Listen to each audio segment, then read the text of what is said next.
انشاءالله څه تکلیف نشته او دلته بره ماسمود ورته وایي دې خواته پین ورته وایي بس دا وطن ګټو کلی بس دوه درې کلي هم دی ژرندې ته ځي راځي انشاءالله اوس پورې څه تکلیف نشته او مخکې دومره ستونزه و چې بس دا سربند جوړ نه و او همیشه به اوبه راتلو دا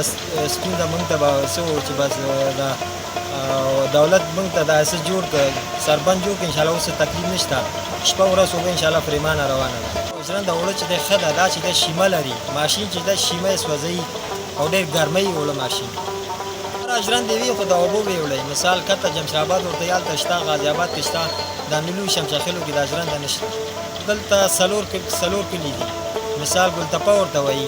پین ورته وایي وطن ګټو دا موږ خپل کلی او ماسمود سبا نه لکه څلېرویشت ساعته کې راځي شل بوجي راځي نو دا دوه ژرندې څلېرویشت ساعته کې بس شل بوجي اوړه کوي اجورت لکه بوجي په سر اته منه یو بوجي ځای 8 منه ده که نه 8 منو کې موږ نیم من اخلو لکه د من په سر یو پو ده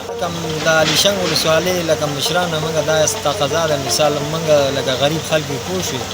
لکه نن سبا افغانستان کې داسې خلک نشته چې بس ماړي بس ورځ تېرېږي بیا هم ناشکره نه یو خو بس دا اوسنی حکومت لکه طالبانو موږ دا خواهش ده چې لکه دوی چې څه وسي لکه د خپل ملت سره د خپل کلي سره مثال کوم ځای کې چې کسبګر یي هغې وسه نه وي هغوی سره باید چې دوی خپل همکاري وکړي نه ماسمود کې 4-5 ماشینونه دي بس مغې ځای نه فشار راوړي دلته اوړه کوي د ماشین اوړو دا د ژرندې اوړو ډېر فرق کوي ځکه چې هغه ماشین دی دا اوړه چې دا سوځوي همدې لغمه دا ډوډۍ ښه نه راځي همدې لغه مغې ځای نه راوړي په موټر کې یا په خرو باندې راوړي او همدلته راوړي همدلته اوړه کوي دا تیره کول خو یو میاشت پسه دا تیره کېږي دا ځان ته نجار لري پوه شوې او لکه یو میاشت پسه راځي هغه تیره کوي بس بېرته دا ژرنده انشاءالله بېرته فعالېږي بس جمعې ورځ چې ده د سبا نه تر مازدیګره پورې د نجار ده لکه 4 منه 5 منه هغه هم اخلي پژواک خبري اژانس د پیښو رښتینې هنداره